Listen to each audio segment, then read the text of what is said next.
આ બધા power inspector સુધી, ઇન્સ્પેક્ટરની 100% જવાબદારી છે. હા, તો હું કોઈ બાંધકામ ડેપ્યુટી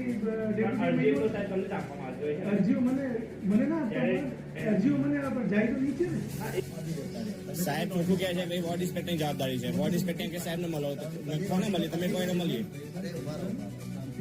હા, શાંતિ શાંતિ. અરે ના ગુનેગારની વાત નહીં, અમે સવાલ પૂછીએ છીએ, ના નથી સર. સર્ક્યુલર 15 પ્રમાણે તમારે પોલીસ યાદી લખવાની જવાબદારી કેટલી? હા, તે આપણે લખેલી છે. કેટલી લખવાની હોય તમારે? હા, 3 લખવાની. પછી શું કરવાનું?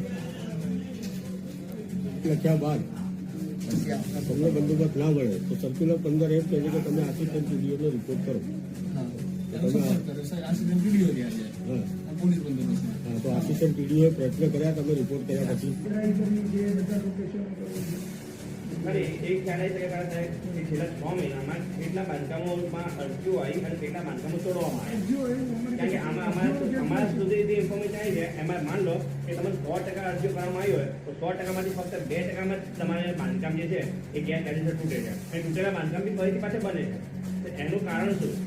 અને એવું તો પોસિબલ જ નથી કે વોર્ડ ઇન્સ્પેક્ટરને ખ્યાલ જ ના હોય કે ત્યાં બાંધકામ બની રહ્યું છે. કાર્યવાહી કરી શકીએ. તમારી વાત સાચી છે, કાર્યવાહી કરો છો, પણ શું કાર્યવાહી કરો છો એ જાણવા માંગે છે.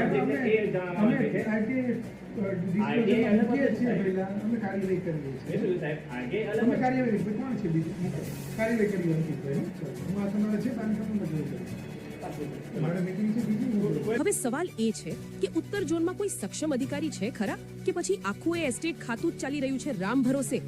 જો એસ્ટેટ ટીડીઓ અને વોર્ડ ઇન્સ્પેક્ટરો વચ્ચે સંકલન ન હોય તો હવે જોવાનું એ રહ્યું કે ઉત્તર ઝોન ડેપ્યુટી મ્યુનિસિપલ કમિશનર વિશાલ ખનામા અને મ્યુનિસિપલ કમિશનર બંચાનિધિ પાની દ્વારા કોઈ એક્શન લેવામાં આવશે કે કરવામાં આવશે આંખ આડા કાન. જય હિન્દ, જય ભારત.